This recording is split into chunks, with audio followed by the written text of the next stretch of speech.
Traduis-moi ça, et je te donne 1 million d'euros, dit le milliardaire en riant. Les cadres éclatèrent de rire, mais lorsque la petite fille ouvrit la bouche, le rire se figea sur leur visage. La tour Ferrier s'élevait au-dessus de Paris, tel un monument au pouvoir, 60 étages de verre et d'acier qui reflétaient les nuages, construits avec la sueur de milliers de travailleurs qui ne poseraient jamais les pieds dans ces bureaux de direction. Au dernier étage, là où l'air semblait plus exclusif et où les tapis coûtaient plus cher que des maisons entières, se déroulait une scène qui allait changer des destins à jamais. Les mains de Léa Dubois étaient glacées, non pas à cause de la climatisation qui maintenait la salle de réunion à température parfaite, mais à cause de la terreur qui parcourait chacune de ses veines. Elle se tenait au milieu d'une pièce remplie de gens qui la regardaient comme si elle était une tache sur leurs souliers italiens. Sa mère, Margot, l'avait emmenée ce jour-là parce que personne ne pouvait la garder. C'était un jour férié scolaire, et les options étaient de l'emmener au travail ou de la laisser seule dans le petit appartement qu'elle partageait. Margot avait choisi ce qu'elle pensait être le plus sûr. Quelle erreur! Et qu'est-ce que c'est que ça? La voix de Maximilien Ferrier coupa le silence comme un couteau rouillé. Le PDG de Ferrier International Participation était un homme qui avait bâti son empire sur le dos des autres. Son costume coûtait ce que Margot gagnait en 1 an, sa montre, ce qu'elle gagnerait en 5. Mais la chose la plus chère qu'il possédait était son mépris pour quiconque qu'il considérait inférieur. Et pour Maximilien Ferrier, presque tout le monde était inférieur. « Monsieur Ferrier, je vous prie de m'excuser. » Margot s'avança, la voix tremblante. « Ma fille n'avait pas d'endroit où rester aujourd'hui. Elle restera tranquillement dans la cuisine. Elle ne dérangera personne, je vous le promets. » La cuisine. Ferrier haussa un sourcil en regardant Léa de haut en bas, avec une grimace de dégoût à peine dissimulée. « Ta fille, tu l'as amenée dans mon entreprise comme si c'était une crèche. » Les cadres autour de la table commencèrent à murmurer. Thibaut Mercier, l'avocat d'entreprise et bras droit de Ferrier, sourit avec cette expression de satisfaction que seuls les lâches affichent lorsque quelqu'un de plus puissant humilie les faibles. « Monsieur, je... » commença Margot. « Silence. » Ferrier leva une main. Ses yeux ne quittaient pas Léa. « Approche-toi, petite. » Léa regarda sa mère. Elle vit la peur dans ses yeux, la supplique silencieuse d'obéir sans causer de problème. Margot travaillait dans cette entreprise depuis des années. Elle nettoyait les sols que d'autres salissaient, rangeait les bureaux que d'autres mettaient en désordre. Elle supportait des humiliations que d'autres n'imagineraient jamais. Tout cela pour offrir une vie meilleure à sa fille. Appalant, Léa se dirigea vers le centre de la pièce. Les murs de verre montraient la ville en contrebas, petite et insignifiante.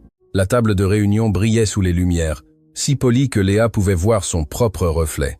Une petite fille en uniforme scolaire, un sac à dos bleu pendant à une épaule, complètement déplacée dans ce temple du pouvoir corporatif. « Comment t'appelles-tu » demanda Ferrier en se penchant en avant sur sa chaise en cuir. « Léa, monsieur. »« Léa » répéta-t-il en savourant le prénom, comme s'il était amer. « Dis-moi, Léa, que fait ta mère ici ?» La question était un piège. Léa le savait. Toute réponse serait utilisée comme une arme. « Elle travaille, monsieur, » répondit-elle doucement. « Travaille. » Ferrier laissa échapper un petit rire sec. « Tu appelles ça travailler? Nettoyer les toilettes que nous utilisons? Ramasser les ordures que nous produisons ?» Certains cadres rirent, d'autres détournèrent le regard, mal à l'aise, mais sans le courage d'intervenir. « C'est un travail honnête, monsieur, » dit Léa, et quelque chose dans sa voix fit cesser les rires. Ferrier plissa les yeux. Il n'était pas habitué à ce qu'on lui réponde. Encore moins, une enfant, fille de sa femme de ménage. « Un travail honnête, » se leva-t-il. Sa taille imposante projetait une ombre sur Léa. « Ta mère gagne en 1 mois ce que je dépense pour un dîner, et tu viens ici me donner des leçons d'honnêteté ?» Maximilien. Une voix féminine intervint de l'autre côté de la table. C'était Elisa Rossi, l'investisseuse italienne venue négocier un accord de plusieurs millions. Peut-être devrions-nous continuer la réunion. Les documents. Les documents peuvent attendre. Ferrier ne quitta pas Léa des yeux. Il avait trouvé un nouveau divertissement. Dis-moi, petite écolière, à quel point es-tu intelligente? As-tu de bonnes notes dans ta petite école de quartier? Léa ne répondit pas. Elle garda les yeux baissés comme sa mère lui avait appris. Ne cause pas de problème, ne te fais pas remarquer. Survis, je t'ai posé une question.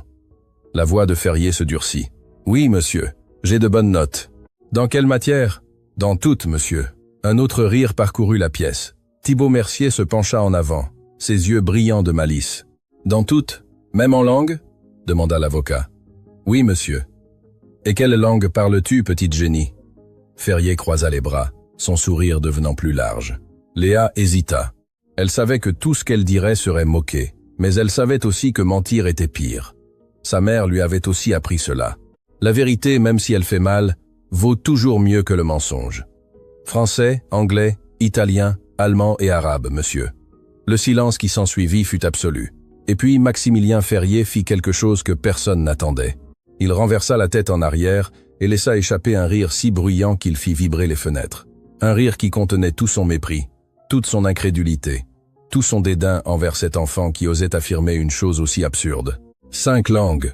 s'exclama-t-il en riant. « La fille de la femme de ménage parle 5 langues !» Les cadres se joignirent au rire. Il était plus facile de rire avec le patron que de rester silencieux. Il était plus sûr d'être complice que d'être neutre. Margot voulut courir vers sa fille, mais ses pieds étaient cloués au sol. Les larmes menaçaient de couler, mais elle les retint. Elle ne pouvait pas montrer de faiblesse. Pas ici, pas maintenant. « Monsieur Ferrier !» Elisa Rossi parla à nouveau, cette fois d'un ton plus ferme. « Je crois que cela suffit. » Mais Ferrier n'avait pas fini. Il eut une idée qui lui sembla brillante dans sa cruauté. Il s'approcha de la table et prit une liasse de documents. C'étaient les contrats pour la négociation internationale qui devaient avoir lieu cet après-midi-là. Des documents en 5 langues différentes, préparés par des traducteurs professionnels qui facturaient des fortunes pour leur travail. « Très bien, petite polyglotte. » Ferrier s'approcha de Léa en agitant les papiers devant son visage. « Je te propose un marché. »« Maximilien, » commença Elisa. « Silence !» ordonna-t-il sans la regarder. Ses yeux étaient fixés sur Léa comme un prédateur observant sa proie. « Je te donne 1 million d'euros si tu me traduis ça. » La salle fut sous le choc. 1 million d'euros à une enfant. Thibaut Mercier sourit largement. Il comprenait parfaitement ce que faisait son patron. C'était une humiliation parfaite. La petite fille ne pourrait rien traduire. Elle serait ridiculisée, et sa mère apprendrait la leçon de ne plus jamais amener de problèmes au bureau. « Il y a ici des documents en anglais, italien, allemand, arabe et japonais, » continua Ferrier. « Si tu peux les lire et les traduire correctement, je te donne l'argent. 1 million d'euros, tout de suite, devant tout le monde. C'est injuste. » Margot trouva finalement sa voix. « Ce n'est qu'une enfant. Une enfant qui prétend parler 5 langues. » Ferrier ne la regarda même pas. « N'est-ce pas, Léa, ou mentais-tu » Léa leva les yeux pour la première fois depuis qu'elle était entrée dans la pièce. Ses yeux rencontrèrent ceux de Ferrier. Il n'y avait pas de peur, pas de honte. Il y avait quelque chose que le PDG n'avait pas vu depuis longtemps. Il y avait du feu. « Je ne mentais pas, monsieur, » dit Léa. Sa voix était claire et ferme. « Mais vous avez mentionné le japonais. J'ai dit que je parlais arabe, pas japonais. » Le sourire de Ferrier vacilla un instant. « Alors je suppose que tu perds par défaut. Quel dommage. Mais je peux essayer quand même. » Léa tendit la main. « Donnez-moi les documents. » Un murmure parcourut la salle. Personne ne s'attendait à ça. Tous attendaient des larmes, des excuses, une humiliation totale. Pas une enfant tendant la main avec la même autorité qu'un cadre concluant un accord. Ferrier hésita, pour la première fois de la conversation. Il semblait incertain de la marche à suivre, mais son orgueil était plus grand que sa prudence. « Comme tu veux. » Il lui tendit les documents avec un sourire méprisant. « Tu as 5 minutes. » Léa prit les papiers, ses mains ne tremblaient plus. Quelque chose avait changé en elle, ou peu. Être que quelque chose qui avait toujours été là s'était finalement éveillé. Elle regarda le premier document. Il était en anglais. C'était un contrat d'investissement avec des clauses complexes sur les pourcentages de participation et les garanties financières. Elle commença à lire à voix haute. Au début, personne ne fit vraiment attention. Il s'attendait à ce qu'elle balbutie, qu'elle se trompe, qu'elle démontre la farce que tous croyaient. Mais alors les mots commencèrent à couler. Léa ne lisait pas seulement. Elle traduisait simultanément en français, expliquant le sens de chaque clause avec une précision qui fit qu'Elisa Rossi se pencha en avant sur son siège. « Attends !» L'investisseuse italienne interrompit. « Qu'as-tu dit à propos de la clause de résiliation ?» Léa répéta la traduction, ajoutant un contexte légal que même les avocats présents n'avaient pas envisagé. Le deuxième document était en italien. Léa le prit et, regardant directement Elisa, commença à lire dans un italien parfait. Elisa Rossi pâlit. « Sa prononciation, » murmura-t-elle dans sa langue maternelle. « Elle est impeccable !» Léa sourit légèrement et continua la traduction en français. Le troisième document était en allemand. C'était un rapport technique sur les transferts bancaires internationaux.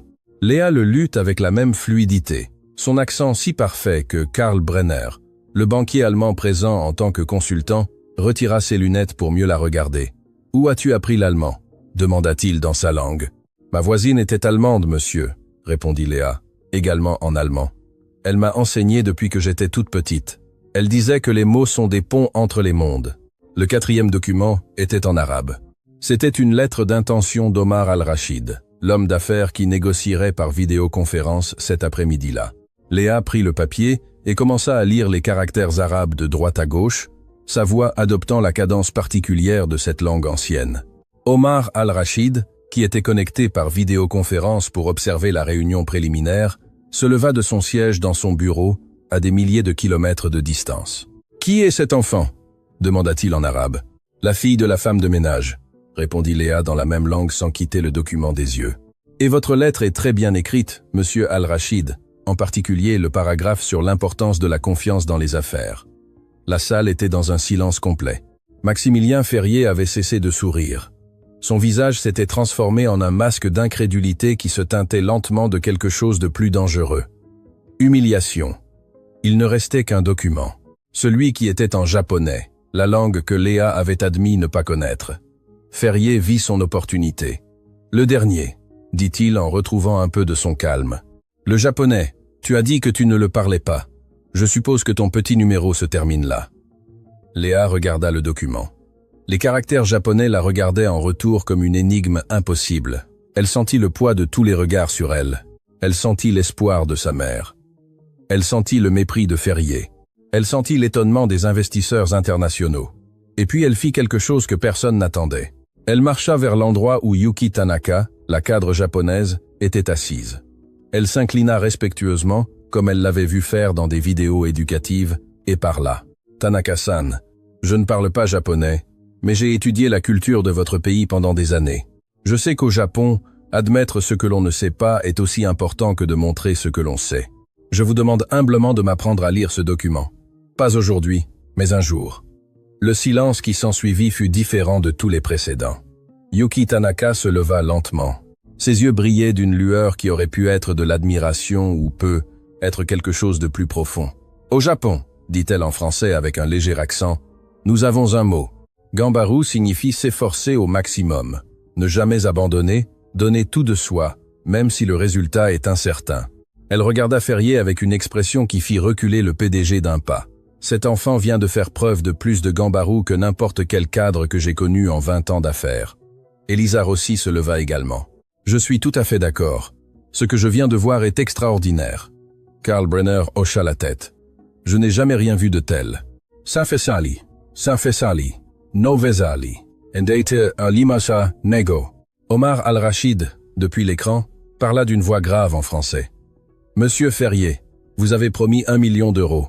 L'enfant a traduit 4 documents sur 5 parfaitement. Je dirais qu'elle a largement rempli sa part. » Ferrier regarda autour de lui. Les alliés qu'il s'attendait à avoir s'étaient retournés contre lui. L'humiliation qu'il avait prévue pour une enfant retombait maintenant sur ses propres épaules. « C'est ridicule !» Sa voix tremblait de fureur contenue. « C'était une blague. Évidemment, je ne vais pas donner 1 million d'euros à une gamine. »« Une blague ?» répéta lentement Elisa Rossi. « Humilier une enfant devant des investisseurs internationaux vous semble amusant, monsieur Ferrier ? C'est mon entreprise !» Ferrier frappa la table. « Je décide ce qui est drôle et ce qui ne l'est pas. » Thibault Mercier tenta d'intervenir. « Peut-être devrions-nous faire une pause. Personne n'a demandé ton avis, » cria Ferrier à son propre avocat. Léa restait debout au centre de la pièce, serrant les documents contre sa poitrine. Elle regarda sa mère, qui pleurait silencieusement près de la porte. Des larmes de fierté mêlées à la peur de ce qui allait suivre. Parce qu'elles connaissaient toutes les deux la vérité. Ferrier ne pardonnerait pas cette humiliation. Peu importait ce que les investisseurs pensaient, peu importait ce qui était juste ou correct, la vengeance viendrait. Ce n'était qu'une question de temps. Mais à ce moment-là, alors que le soleil de l'après-midi entrait par les fenêtres et baignait la pièce d'une lumière dorée, Léa Dubois avait réussi quelque chose que personne ne croyait possible. Elle avait fait trembler un géant. Et cela, même si elle ne le savait pas encore, n'était que le début. Car quelque part dans cette tour de verre et d'acier, quelqu'un d'autre avait observé, quelqu'un qui connaissait des secrets qui allaient tout changer. Et cette personne venait de trouver exactement ce qu'elle cherchait depuis des années. Les conséquences arrivèrent plus vite que Margot ne l'avait craint. Le soir même, Alors que mère et fille marchaient vers leur petit appartement à la périphérie de la ville, le téléphone de Margot sonna. Le numéro était celui de l'entreprise. Son cœur s'arrêta avant de répondre. « Madame Dubois !» La voix à l'autre bout était froide, professionnelle. « C'est les ressources humaines. Nous vous informons que vos services ne seront plus requis chez Ferrier International Participations. Vous pouvez passer demain pour récupérer votre solde de tout compte. » La communication fut coupée avant que Margot ne puisse répondre. Léa regarda le visage de sa mère s'effondrer. Les larmes commençaient à couler, ses épaules s'affaissaient sous un poids invisible mais écrasant. « Maman !» Léa tendit la main. « Ne dis rien !» murmura Margot. « S'il te plaît, pas maintenant. » Elles firent le reste du trajet en silence. Un silence qui pesait plus lourd que n'importe quel mot. Léa sentait le nœud dans sa gorge grossir à chaque pas. C'était elle qui avait causé ça. Son moment de bravoure avait détruit la seule source de revenus de sa famille. L'appartement les accueillit avec son obscurité habituelle. Margot n'alluma pas les lumières, s'assit sur la seule chaise de la salle à manger et laissa tomber sa tête entre ses mains. « 15 ans, murmura-t-elle. 15 ans à travailler là-bas, à tout supporter. Et en un jour, tout est fini. Maman, je ne voulais pas. Je sais que tu ne voulais pas. » Margot éleva la voix pour la première fois. Ses yeux brillaient de larmes et d'autres choses. Quelque chose que Léa n'avait jamais vu chez elle. Le désespoir. « Mais maintenant, nous n'avons plus rien, Léa, tu comprends? Plus rien. Le loyer est dû dans 2 semaines. Je n'ai pas d'économie. Je n'ai pas d'autre travail qui m'attende. Qu'est-ce qu'on va faire ?» Léa n'avait pas de réponse.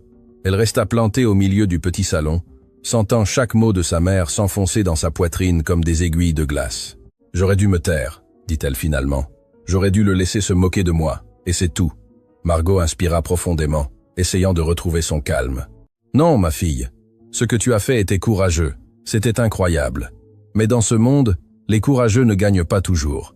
Parfois, les puissants écrasent simplement ceux qui osent les défier. Ce n'est pas juste. » « Non, ça ne l'est pas. » Le silence revint, plus lourd qu'avant. Léa s'approcha de sa mère et la serra dans ses bras. Margot sanglota contre l'épaule de sa fille, laissant s'échapper toute la peur et la frustration qu'elle avait contenue pendant des heures, pendant des années, pour être honnête. « On va trouver une solution, » murmura Léa. « Je ne sais pas comment, mais on va le faire. Je te le promets. » Margot ne répondit pas. Elle continua juste de pleurer. Les jours suivants furent les plus difficiles dont Léa se souvienne. Margot sortait chaque matin avant l'aube, cherchant du travail partout où on l'accepterait. Restaurants, magasins, sociétés de nettoyage. Mais chaque porte se fermait avec la même réponse. « Pas de postes vacantes. » Ce que Margot ne savait pas, c'était que Maximilien Ferrier avait passé des appels. Il avait usé de son influence pour s'assurer qu'aucune entreprise de la ville n'embauche la femme qui avait élevé la fille qu'il avait humiliée. C'était sa forme de vengeance, silencieuse, efficace, impitoyable. Léa continuait d'aller à l'école, mais son esprit était ailleurs. Elle regardait par la fenêtre pendant les cours en pensant à sa mère, marchant sous le soleil, frappant à des portes qui ne s'ouvraient jamais. « Léa Dubois, êtes-vous attentive ?» La voix de l'enseignante la tira de ses pensées. Tous les yeux de la classe étaient braqués sur elle. « Oui, professeur, pardon. »« Alors, pouvez-vous me donner la réponse à la question que je viens de poser ?» Léa n'avait aucune idée de quelle était la question, mais son esprit travaillait vite. Elle regarda le tableau, vit les chiffres de l'équation mathématique et calcula la réponse en quelques secondes. 42. Professeur. L'enseignante cligna des yeux, surprise. Correct. Mais essayez d'être plus présente en classe, mademoiselle Dubois. Léa hocha la tête, mais son esprit s'était déjà remis à vagabonder. Elle devait trouver un moyen d'aider sa mère. Elle devait réparer ce qu'elle avait causé. Une semaine après le licenciement, la situation était critique. Le réfrigérateur était presque vide. Les factures s'accumulaient impayées, et Margot avait commencé à tousser. Un bruit profond et inquiétant qui s'aggravait chaque nuit. « C'est juste un rhume », disait-elle quand Léa lui demandait. « Ne t'inquiète pas. » Mais Léa s'inquiétait. Elle voyait sa mère s'affaiblir, les cernes grandir, chaque jour passé sans travail, lui volant un peu plus d'espoir. C'est alors que Léa prit une décision. Elle attendit que sa mère s'endorme et alluma le vieil ordinateur qu'elle possédait. La connexion Internet était lente, mais elle fonctionnait. Elle commença à chercher des emplois de traduction en ligne, des services où des gens payaient pour des traductions de documents. Elle n'avait pas de certificat, pas de référence, rien d'autre que ses langues et sa détermination. Elle créa un compte, sous un faux nom. Elle ne pouvait pas utiliser le sien. Elle était mineure, et les règles ne l'autorisaient pas à travailler. Mais les règles ne nourrissaient pas sa mère. Les règles ne payaient pas le loyer. Son premier travail fut petit, traduire un menu de restaurant du français à l'anglais. Il payait à peine quelques centimes, mais Léa le fit avec la même détermination qu'elle avait mise dans la salle de réunion de Ferrier. Lorsque le client laissa un commentaire positif, quelque chose changea. D'autres clients commencèrent à la contacter. Documents juridiques, lettres commerciales, courriels importants. Chaque travail était plus complexe que le précédent, mais Léa ne s'arrêta pas. Elle travaillait jusqu'au petit matin pendant que sa mère dormait. Elle se réveillait tôt pour aller à l'école. Elle dormait à peine quelques heures, mais chaque centime qu'elle gagnait allait directement sur un compte qu'elle avait réussi à ouvrir avec des documents empruntés à un voisin majeur qui devait des faveurs à sa mère. Des semaines passèrent. Margot remarqua des changements qu'elle ne pouvait expliquer. Le réfrigérateur contenait de la nourriture, les factures étaient payées, mais quand elle demandait, Léa disait seulement qu'elle avait trouvé des pièces dans la rue ou qu'une voisine leur avait donné des provisions. Léa. Margot la confronta un soir. « J'ai besoin que tu me dises la vérité. » « D'où vient l'argent ?» Léa hésita. Elle détestait mentir à sa mère, mais elle savait aussi que, si elle lui disait la vérité, Margot lui interdirait de continuer. Et alors, que mangerait-elle? « Je fais des petits boulots, » dit-elle finalement. « J'aide des camarades avec des devoirs. Rien de mal, maman, je te le promets. » Margot la regarda longuement. Ses yeux de mère savaient qu'il y avait plus, mais il savait aussi que sa fille essayait d'aider de la seule manière qu'elle connaissait. « Promets-moi que tu ne fais rien de dangereux. Je te le promets. » C'était une demi-promesse. Travailler jusqu'à l'épuisement était dangereux. Falsifier son âge pour travailler était illégal. Mais Léa se convainquit que c'était nécessaire, que la fin justifiait les moyens. Quelle erreur. L'appel arriva 1 mois après le licenciement. Léa était en classe lorsque la directrice entra dans la salle avec une expression grave. « Léa Dubois, j'ai besoin que vous veniez avec moi. » Des murmures remplirent la salle pendant que Léa se levait. Elle marcha derrière la directrice dans des couloirs qui semblaient soudain plus longs, plus menaçants. Dans le bureau de la direction, 2 personnes attendaient. Un homme et une femme, tous deux avec des expressions professionnelles qui ne révélaient rien. « Léa, ils sont des services de protection de l'enfance, » expliqua la directrice. « Ils ont quelques questions pour vous. » « Non. » Le cœur de Léa se serra. « Mademoiselle Dubois, » parla l'homme d'une voix neutre. « Nous avons reçu un signalement anonyme concernant votre situation familiale. Il affirme que vous travaillez illégalement et que votre mère n'a pas d'emploi ni de moyens pour subvenir à vos besoins. »« Ce n'est pas, » commença Léa. « Nous avons également reçu des documents qui suggèrent que vous avez utilisé de fausses identités pour opérer sur des plateformes de travail en ligne, » ajouta la femme. « Est-ce vrai ?» Léa sentit le monde se refermer autour d'elle. Quelqu'un l'avait dénoncée. Quelqu'un qui savait exactement ce qu'elle faisait. Ferrier. Ça devait être lui. Sa vengeance n'était pas terminée avec le licenciement de sa mère. Il avait attendu, il avait observé, et maintenant il frappait là où ça faisait le plus mal. « Nous devons parler à votre mère, » continua l'homme. « Et en fonction de ce que nous trouverons, il est possible que nous devions envisager des options de placement alternatif. » « Placement alternatif ?» Léa sentit l'air quitter ses poumons. « Vous voulez me séparer de ma mère ?»« Personne ne veut ça, » dit la femme, mais sa voix n'était pas convaincante. « Nous voulons juste nous assurer que vous êtes dans un environnement sûr. Ma mère est la personne la plus sûre du monde. » Léa sentit les larmes menacer de couler, mais elle les retint de toute sa volonté. « Elle a tout sacrifié pour moi, tout. Et si j'ai fait des erreurs, c'était pour l'aider, pas parce qu'elle m'y a obligé. » « Nous comprenons que c'est une situation difficile, » dit l'homme. « Mais nous avons des procédures à suivre. » Margot arriva à l'école 30 minutes plus tard. Quand elle entra dans le bureau et vit les fonctionnaires, son visage pâlit. Quand elle entendit les accusations, ses yeux se remplirent de larmes. Quand elle comprit qu'il pouvait lui enlever sa fille, quelque chose se brisa en elle. « S'il vous plaît, » supplia-t-elle d'une voix brisée. « Ma fille essayait juste de m'aider. C'est ma faute. Toute la faute est mienne. Punissez-moi. Moi, pas elle. »« Madame Dubois, nous ne sommes pas ici pour punir qui que ce soit, » dit la femme. « Nous sommes ici pour évaluer la situation. La situation est que j'ai perdu mon emploi injustement. » Margot haussa la voix pour la première fois. « Ils m'ont licenciée parce que ma fille a prouvé qu'elle était plus intelligente que l'homme le plus puissant de cette entreprise. Et depuis lors, cet homme s'est assuré de détruire nos vies. C'est lui qui devrait être sous enquête, pas nous. Madame, nous comprenons que vous êtes bouleversée. Vous ne comprenez rien, » Margot sanglotait maintenant. « Vous ne comprenez pas ce que c'est de marcher dans les rues à la recherche d'un travail qu'on ne trouve pas pendant que sa fille a faim. Vous ne comprenez pas ce que c'est de voir votre enfant veiller jusqu'au petit matin en essayant de nous sauver. Vous ne comprenez rien. » Léa s'approcha de sa mère et la serra dans ses bras. Elles pleuraient toutes les deux maintenant, accrochées l'une à l'autre, comme si le monde essayait de les séparer. Et d'une certaine manière, c'était le cas. « Nous allons devoir effectuer une visite à votre domicile, » dit finalement l'homme. « Et nous voulons interroger Léa séparément.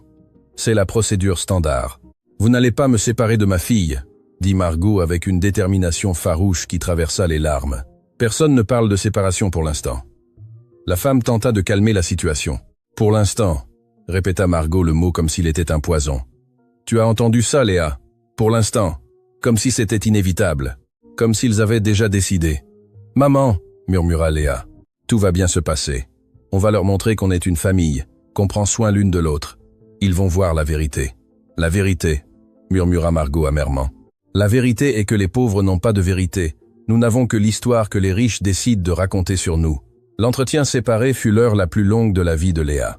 On lui posa des questions sur sa mère, sur leur maison, sur leurs repas, sur ses rêves, sur ses peurs.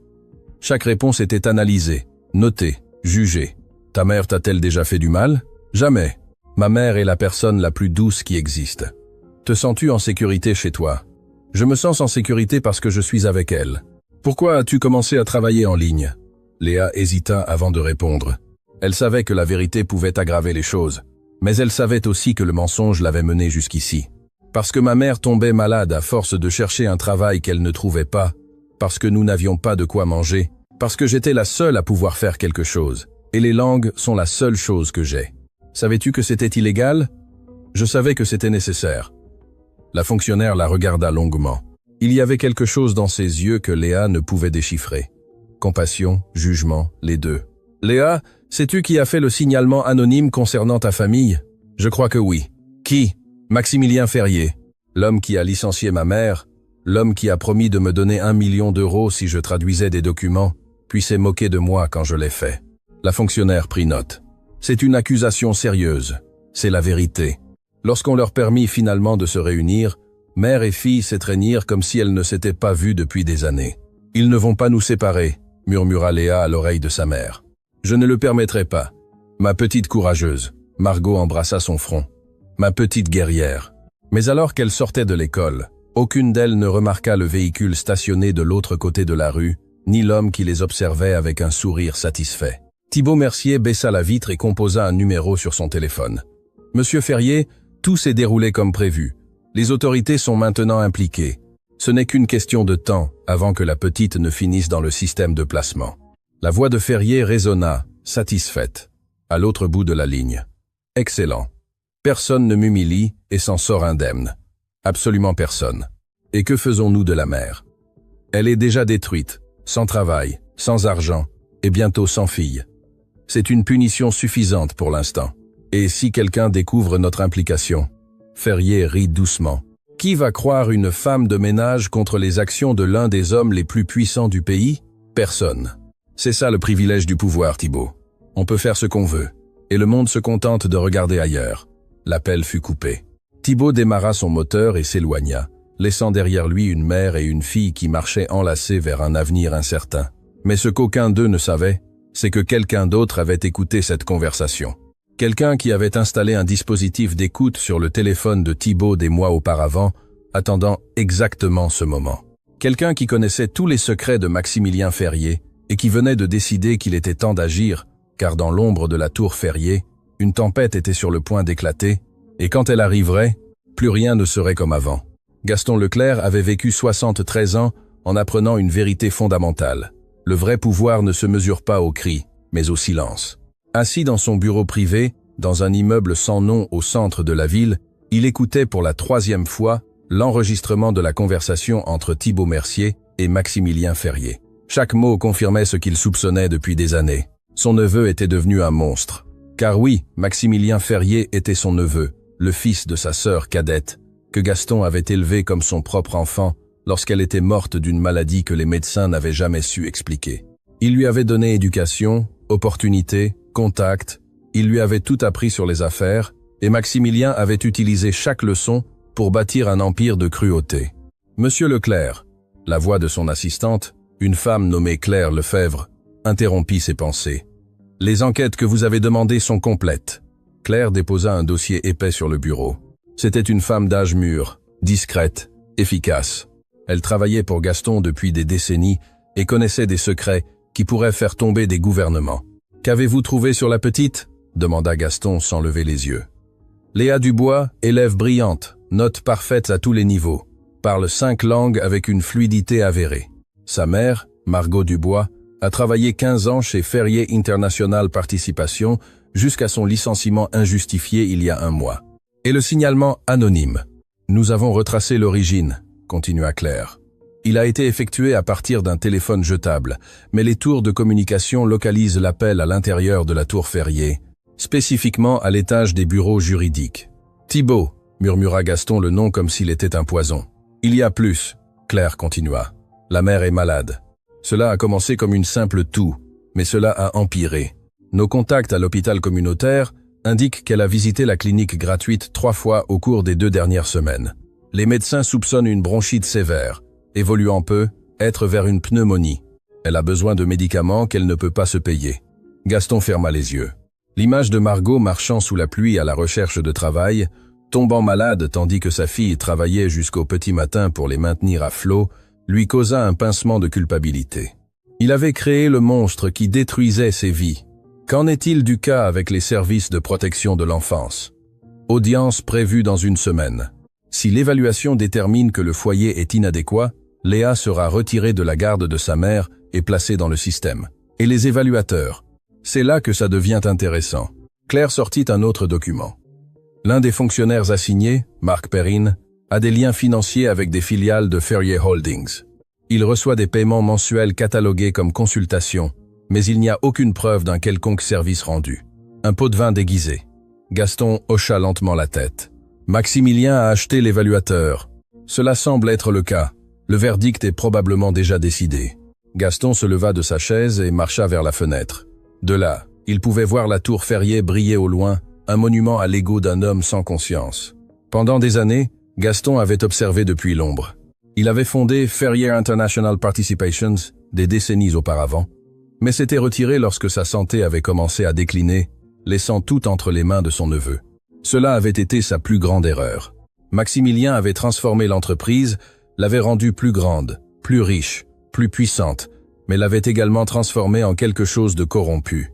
Des pots de vin à des fonctionnaires, la destruction de concurrents, l'exploitation de travailleurs, et maintenant la persécution d'une mère et de sa fille pour le simple délit d'avoir blessé son orgueil. Claire. Gaston parla sans se retourner. « J'ai besoin que tu fasses quelque chose pour moi. Tout ce que vous ordonnerez. Je veux rencontrer cet enfant, Léa Dubois. » Léa marchait pour rentrer chez elle après l'école, quand elle remarqua que quelqu'un la suivait. Ce n'était pas évident.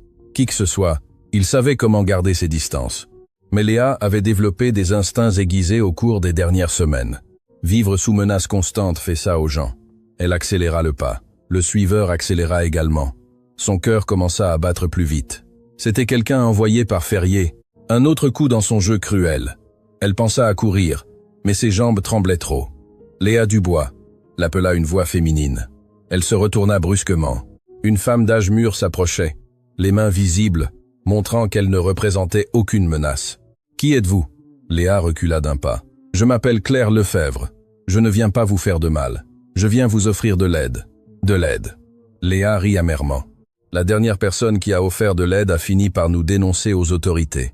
Je comprends votre méfiance, mais il y a quelqu'un qui veut vous rencontrer. Quelqu'un qui sait ce que Maximilien Ferrier vous a fait, à vous et à votre mère. Quelqu'un qui peut vraiment vous aider. Qui ? Il s'appelle Gaston Leclerc. Il était le propriétaire initial de Ferrier International Participation. » Léa cligna des yeux. « Le propriétaire initial ? Mais Ferrier. Ferrier est son neveu. Gaston a fondé l'entreprise il y a des décennies et la lui a confiée lorsqu'il a pris sa retraite. Mais il n'a jamais imaginé ce qu'il en ferait. Et pourquoi voudrait-il nous aider ?» Claire la regarda avec une expression qui mêlait tristesse et détermination. Parce qu'il a passé des années à observer les cruautés de son neveu sans pouvoir rien faire. Parce qu'il a vu ce qu'il vous a fait dans cette salle de réunion et a eu honte de partager le sang de cet homme. Et parce qu'il croit que vous, Léa, avez quelque chose qu'il a perdu il y a longtemps. Quoi ? Le courage d'affronter les puissants. La rencontre eut lieu le soir même dans un petit café loin du centre-ville. Léa avait insisté pour un lieu public et Gaston avait accepté sans objection. Quand elle le vit entrer, Léa fut surprise.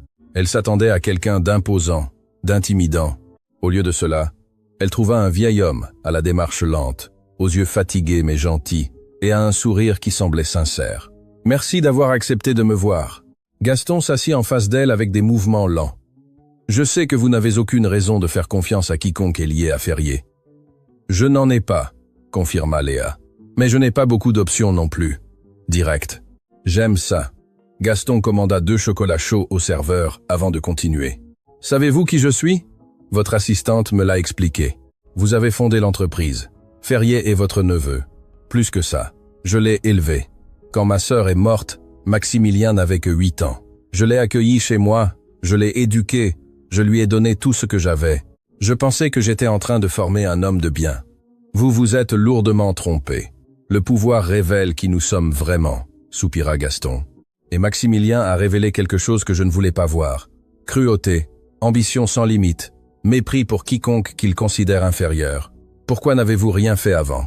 La question frappa Gaston comme une gifle. C'était la même question qu'il se posait chaque nuit. Lâcheté, admit-il. Honte, déni. Je me suis convaincu que c'était des rumeurs, des exagérations, que l'enfant que j'avais élevé ne pouvait pas être aussi mauvais.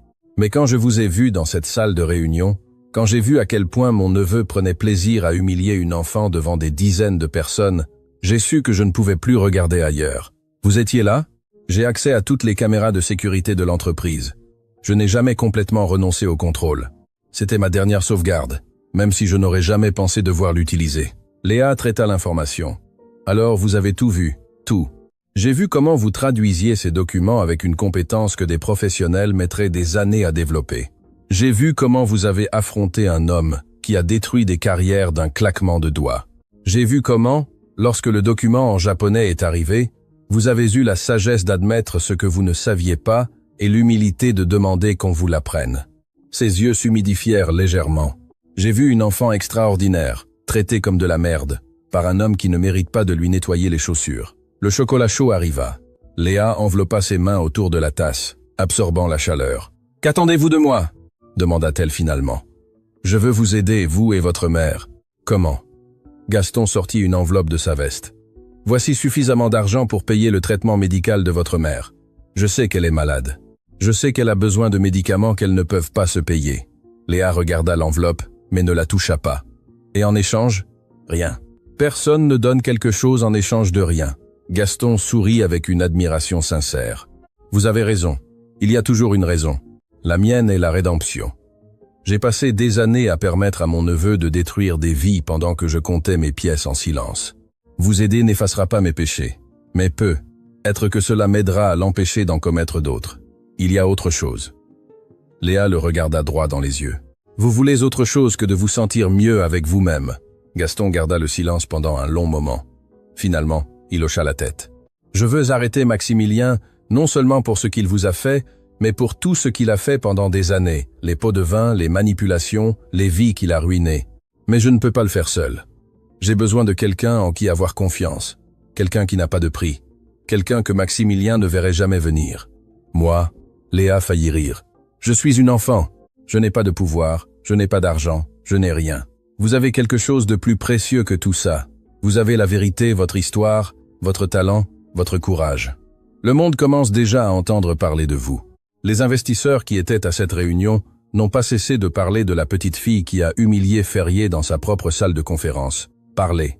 Elisa Rossi, l'investisseuse italienne, a annulé toutes ses négociations avec Ferrier Holdings. Omar Al-Rachid a fait de même. Karl Brenner reconsidère sa participation. Et Yuki Tanaka a publié un article dans un magazine d'affaires japonais sur l'importance de reconnaître le talent quelle que soit son origine. Malasing Pantra, Muriyen, Evieson, Orlando, Eniande. Léa sentit quelque chose d'étrange dans sa poitrine. Espoir, fierté. Elle n'était pas sûre. Et qu'est-ce que vous voulez que je fasse? Pour l'instant, rien. Je veux juste que vous acceptiez mon aide, que vous me permettiez de payer le traitement de votre mère, que vous me laissiez vous protéger de ce qui arrive. Ce qui arrive. L'expression de Gaston s'assombrit. L'audience avec les services de protection de l'enfance. Maximilien a acheté l'un des évaluateurs. Le résultat est prédéterminé. Ils vont vous retirer à votre mère. Le monde de Léa s'arrêta. Comment savez-vous ça? Parce que j'ai des yeux partout et parce que je connais mon neveu.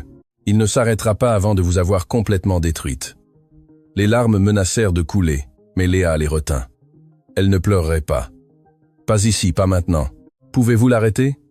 Je peux essayer, mais j'ai besoin de temps et j'ai besoin que vous me fassiez confiance.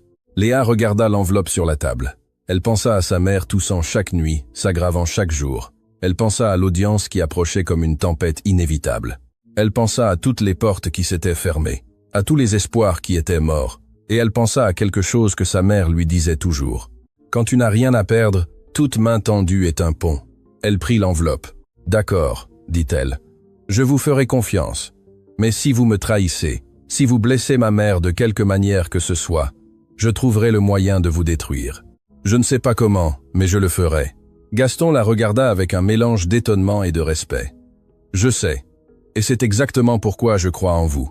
Ce soir-là, quand Léa rentra chez elle, elle trouva sa mère assise dans l'obscurité en train de pleurer. « Maman !» Elle courut vers elle. « Qu'est-ce qui s'est passé ?» Margot leva un papier froissé. C'était une lettre officielle des services de protection de l'enfance. Ils ont avancé l'audience. Sa voix était à peine un murmure. C'est après-demain. Ils disent qu'ils ont suffisamment de preuves pour déterminer que notre foyer est inadéquat. Léa sentit le sol disparaître sous ses pieds. Gaston avait dit qu'il avait besoin de temps, mais le temps était écoulé. « Maman, écoute-moi. » Elle prit les mains de sa mère entre les siennes. « J'ai rencontré quelqu'un aujourd'hui. Quelqu'un qui veut nous aider. Quelqu'un qui a le pouvoir d'affronter Ferrier. Qui? L'homme qui a fondé son entreprise. Son propre oncle. » Margot la regarda avec incrédulité. « L'oncle de Ferrier? Et tu le crois? » « Je ne sais pas si je le crois, mais nous devons essayer. C'est notre seule chance. » La toux de Margot interrompit la conversation. Elle était profonde, douloureuse, et cette fois, elle fut accompagnée de quelque chose qui fit s'arrêter le cœur de Léa, du sang. Sur le mouchoir que sa mère utilisa pour se couvrir la bouche, il y avait des taches de sang. « Maman, ce n'est rien. » Margot essaya de cacher le mouchoir. « C'est juste. Ne me mens pas !» cria Léa, des larmes coulant sur ses joues. « Depuis combien de temps ça arrive ?» Margot ne répondit pas. Elle n'avait pas besoin de le faire. Ses yeux disaient tout. « On va à l'hôpital tout de suite. On ne peut pas se le permettre. » Léa sortit l'enveloppe que Gaston lui avait donnée. Elle l'ouvrit. À l'intérieur, il y avait plus d'argent qu'elle n'en avait vu depuis des années. Maintenant, on peut. Aux urgences de l'hôpital central, pendant que les médecins examinaient Margot, Léa passa un appel. « Monsieur Leclerc, c'est Léa. Ma mère est très malade. Et ils ont avancé l'audience. C'est après-demain. » La voix de Gaston retentit, tendue, à l'autre bout. Ils accélèrent tout. Maximilien doit se douter de quelque chose. Que faisons-nous? Il y eut une longue pause. Puis, Gaston parla avec une détermination renouvelée. « Prépare-toi, Léa, car nous allons faire quelque chose à quoi mon neveu ne s'attendra jamais. » « Quoi? Nous allons dire la vérité, toute la vérité, devant le monde entier. » La salle d'attente de l'hôpital central sentait le désinfectant et le désespoir. Léa avait passé la nuit entière assise sur une chaise en plastique, regardant l'horloge avancer seconde après seconde, incapable de dormir, incapable de penser à autre chose qu'à sa mère derrière ses portes blanches. Les médecins avaient confirmé le pire, pneumonie sévère. Margot avait besoin d'une hospitalisation immédiate, de médicaments coûteux et surtout d'un repos absolu. Des semaines à marcher sous la pluie à la recherche de travail.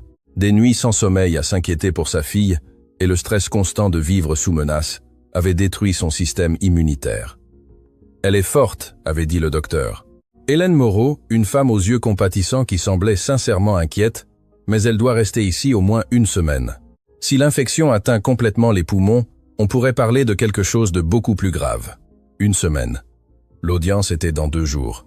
Léa sentait que l'univers conspirait contre elle. Chaque fois qu'elle trouvait une petite lueur d'espoir, une nouvelle obscurité apparaissait pour l'éteindre. Son téléphone vibra. C'était un message de Claire Lefebvre. « Monsieur Leclerc a besoin de vous voir. C'est urgent. Envoie l'adresse. » Léa regarda la chambre où sa mère dormait, connectée à des machines qui surveillaient chaque battement de son cœur. Elle ne voulait pas la laisser seule, mais elle ne pouvait pas non plus rester sans rien faire pendant que son monde s'écroulait. Elle demanda à une infirmière de surveiller sa mère et quitta l'hôpital. L'adresse la mena à un vieil immeuble dans un quartier de la ville que Léa ne connaissait pas. Il n'y avait pas d'enseigne, pas d'indication. Juste une porte en bois sombre qui s'ouvrit avant qu'elle ne puisse frapper. Claire l'attendait à l'intérieur. « Suivez-moi », dit-elle sans plus d'explication. Elles montèrent des escaliers étroits jusqu'à un bureau qui semblait sortir d'une autre époque. Des livres couvraient les murs du sol au plafond. Des cartes anciennes pendaient dans des cadres dorés. Et au centre, assis derrière un bureau en chêne massif, Gaston Leclerc révisait des documents avec une expression grave. Mais il n'était pas seul. Léa s'arrêta net lorsqu'elle reconnut les autres personnes dans la pièce. Elisa Rossi, l'investisseuse italienne, était assise dans un fauteuil en cuir, les jambes croisées avec élégance. Omar Al-Rachid, l'homme d'affaires arabe, se tenait debout près de la fenêtre. Son expression sérieuse, mais pas hostile. Et Yuki Tanaka, la cadre japonaise, occupait une chaise près du bureau, ses mains reposant sur une mallette. « Que se passe-t-il » demanda Léa, sa voix tremblant légèrement. « Asseyez-vous, Léa. » Gaston désigna une chaise vide. « Il y a beaucoup à expliquer, et peu de temps. » Léa obéit, même si chaque muscle de son corps lui criait de s'enfuir. Elisa Rossi fut la première à parler. Son français avait un accent élégant, mais était parfaitement compréhensible. « Après ce que nous avons vu dans cette salle de réunion, aucun de nous n'a pu vous oublier. Une enfant confrontant un homme comme Ferrier, démontrant des compétences que des professionnels mettraient des décennies à développer. C'était extraordinaire. Mais plus que ça, continua Omar Al-Rachid, sa voix profonde résonnant dans la pièce. C'était révélateur. Ferrier a montré sa vraie nature ce jour-là, et cela nous a incités à enquêter plus profondément sur ses affaires. Enquêter ? Léa regarda Gaston, cherchant une explication. Les investisseurs internationaux ont des ressources que je n'ai pas, expliqua Gaston. Lorsque je les ai contactés il y a quelques jours, ils avaient déjà commencé leurs propres enquêtes sur Ferrier Holdings. Ce qu'ils ont trouvé est dévastateur. Yuki Tanaka ouvrit sa mallette et sortit un dossier épais. Documents falsifiés, contrats manipulés, pots de vin à des fonctionnaires dans 6 pays différents, exploitation de travailleurs dans des usines filiales, et quelque chose de pire. Elle tendit le dossier à Léa. Votre mère n'a pas été la première employée que Ferrier a détruite pour des raisons personnelles. Il y a un schéma. India. Kanamsav. Ayim. Des dizaines de personnes au fil des ans, des travailleurs qui l'ont contredit, qui ont refusé de participer à ces combines, qui lui sont simplement tombés sur les nerfs. Tous ont fini de la même manière. Licenciés, diffamés, empêchés d'obtenir un emploi n'importe où. Pourquoi personne n'a rien fait avant ? Demanda Léa d'une voix brisée. Parce que le pouvoir protège le pouvoir, répondit Elisa avec amertume. Ferrier a des relations au gouvernement, dans les médias, dans le système judiciaire. Quiconque tentait de l'exposer était réduit au silence avant de pouvoir parler, mais maintenant nous sommes nombreux. Et nous avons quelque chose à quoi Ferrier ne s'attendait pas, ajouta Omar. Quoi ? Vous ? Gaston se pencha en avant. Votre histoire est devenue virale, Léa. La vidéo de la salle de réunion a été divulguée sur Internet il y a 3 jours. Quoi ? Léa sentit l'air quitter ses poumons. Comment ? Je l'ai divulguée, admit Gaston sans remords. C'était un risque calculé. Je savais que Ferrier accélérerait sa vengeance, mais je savais aussi que le monde avait besoin de voir qui est vraiment mon neveu.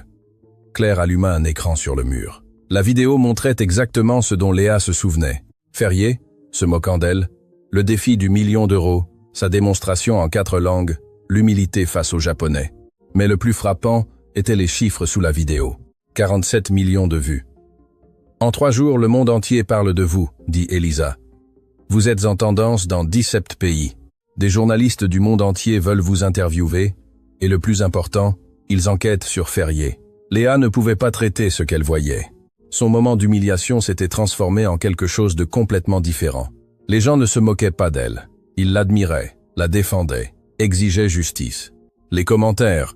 Yuki montra l'écran où apparaissaient des milliers de messages. Il demande que Ferrier tienne sa promesse. Le 1 million d'euros. Les gens disent que vous le méritez. Je ne veux pas de son argent, dit Léa avec fermeté. Je veux juste qu'il laisse ma famille tranquille.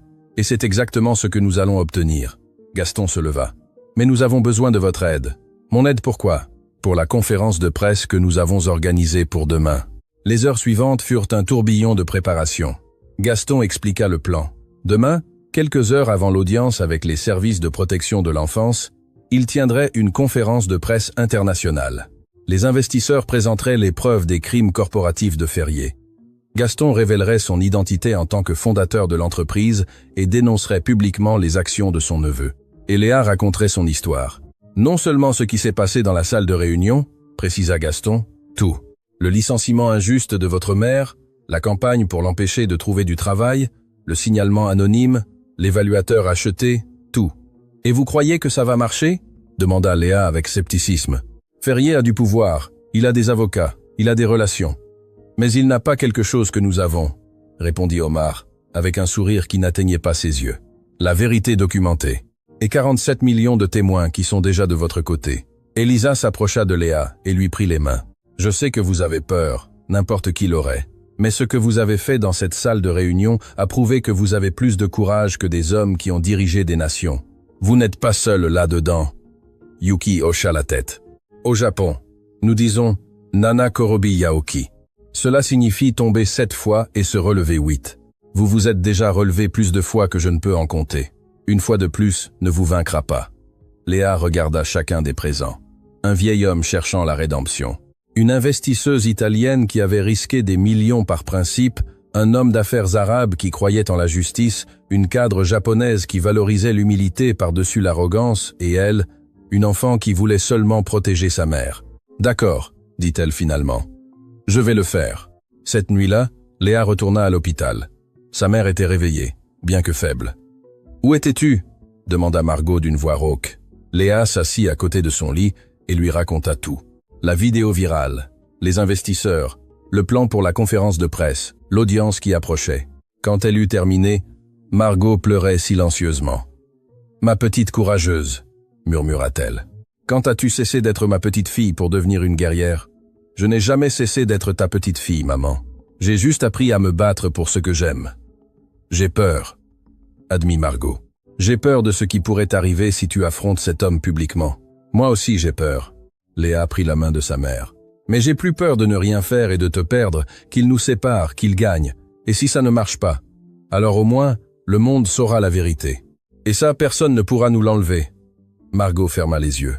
Ta grand-mère disait que les mots ont du pouvoir, que celui qui maîtrise les mots maîtrise le monde. Ta grand-mère, je ne t'ai jamais beaucoup parlé d'elle.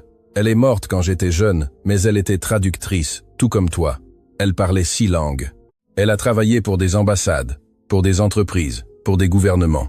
Et elle disait toujours que son plus grand don n'était pas les langues, mais la capacité de faire en sorte que des personnes différentes se comprennent.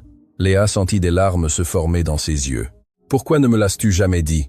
Parce que quand elle est morte, j'ai perdu le lien avec ce monde. Je suis devenu ce que le monde attendait de moi. Quelqu'un d'invisible qui nettoie ce que les autres salissent. Mais toi, Léa, tu as hérité de son feu. Et demain, tu vas faire exactement ce dont elle a toujours rêvé. Quoi? Tu vas utiliser les mots pour changer le monde. La matinée de la conférence de presse se leva grise et froide. Léa avait à peine dormi.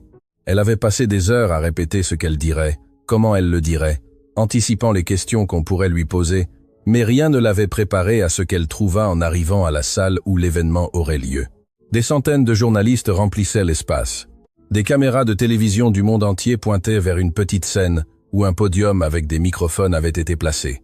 Dehors, lui informa Claire, des milliers de personnes s'étaient rassemblées, beaucoup avec des pancartes disant « Justice pour Léa » et « Ferrier doit payer ». « Le monde regarde », lui dit Gaston alors qu'il marchait vers la scène. « Es-tu prête ?»« Non », admit Léa, « mais je vais le faire quand même. » La conférence commença avec Gaston se présentant, révélant son identité en tant que fondateur de Ferrier Holdings et dénonçant publiquement les actions de son neveu.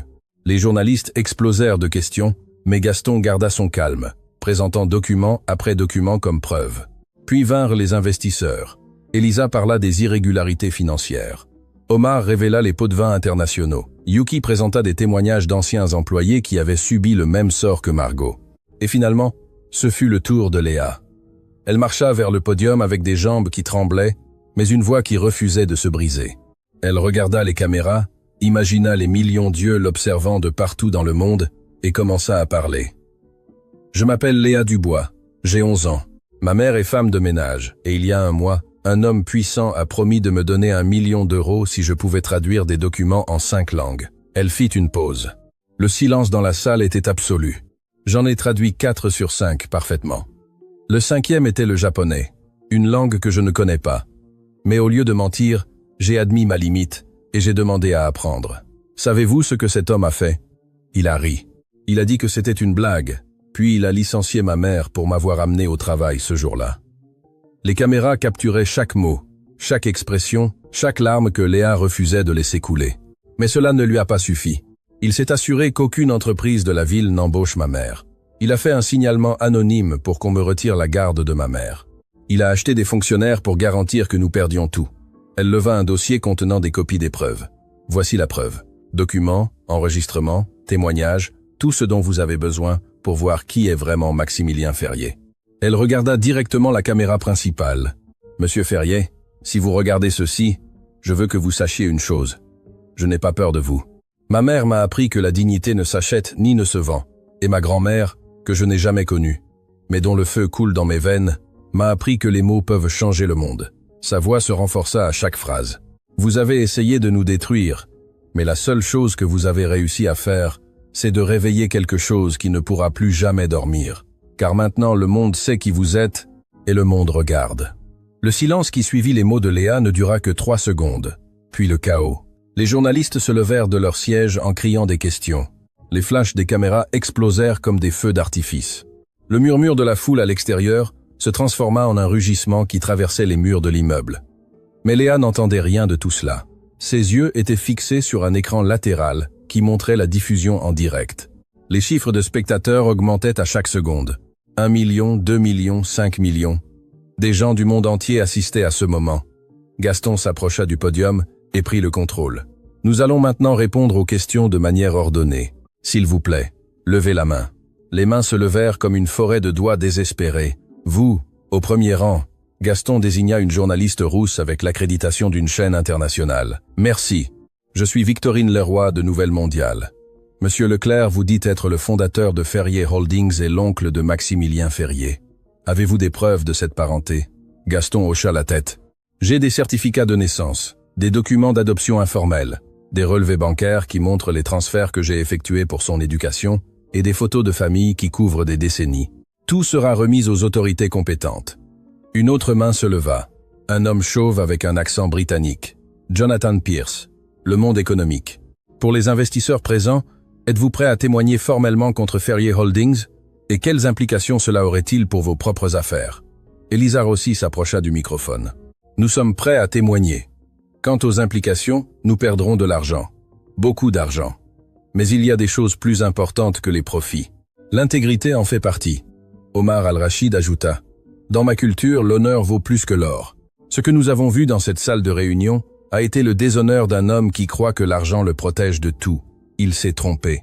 Les questions continuèrent pendant près d'1 heure sur les documents, sur les témoignages, sur le schéma de comportement de Ferrier. Chaque réponse était une pierre de plus dans le mur qui se construisait autour de l'empire du PDG. Finalement, une jeune journaliste leva la main timidement. Cette question est pour Léa. Comment avez-vous appris autant de langues si jeune? Léa regarda la journaliste. C'était la première question qui lui était adressée spécifiquement depuis sa déclaration initiale. Ma mère travaillait toute la journée, commença-t-elle. Quand j'étais petite, je passais beaucoup de temps seule. Les voisins de notre immeuble venaient de différents pays. Madame Ingrid d'Allemagne m'a enseigné sa langue tout en prenant soin de moi. Monsieur Ahmad de Syrie me racontait des histoires en arabe pendant que son épouse cuisinait pour nous. Madame Colette, une vieille dame française qui vivait au 3e étage, me lisait de la poésie dans sa langue. Chaque après-midi, elle fit une pause, se souvenant de visages qu'elle n'avait pas vus depuis des années. Pour eux, je n'étais pas la fille de la femme de ménage. J'étais simplement Léa, une enfant curieuse qui posait beaucoup de questions. Ils m'ont enseigné leur langue parce que c'était la seule chose qu'ils avaient à donner, et j'ai appris parce que c'était la seule façon que je connaissais de les remercier pour leur amour. Le silence qui s'ensuivit fut différent du précédent. Ce n'était pas de la tension, ni de l'attente. C'était du respect. « Et l'anglais » demanda doucement la journaliste. « Internet. » Léa sourit légèrement. « Vidéos, films, chansons. Ma mère ne pouvait pas me payer de cours privés, mais la connaissance est là pour quiconque veut la chercher. » La conférence se termina en début d'après-midi. Alors que Léa était escortée hors de l'immeuble, son téléphone commença à vibrer sans contrôle. Des messages de numéros inconnus, des notifications de réseaux sociaux, des appels manqués de préfixes internationaux. Mais un seul message attira son attention. C'était du docteur Hélène Moreau de l'hôpital. « Votre mère s'est réveillée. Elle demande de vos nouvelles. Venez dès que vous le pouvez. » Léa courut. Dans la chambre d'hôpital, Margot était assise sur le lit, les yeux fixés sur un petit téléviseur qui diffusait les nouvelles. La conférence de presse était le sujet principal sur chaque chaîne. « Ma petite », murmura-t-elle lorsque Léa entra. « Ma petite guerrière ».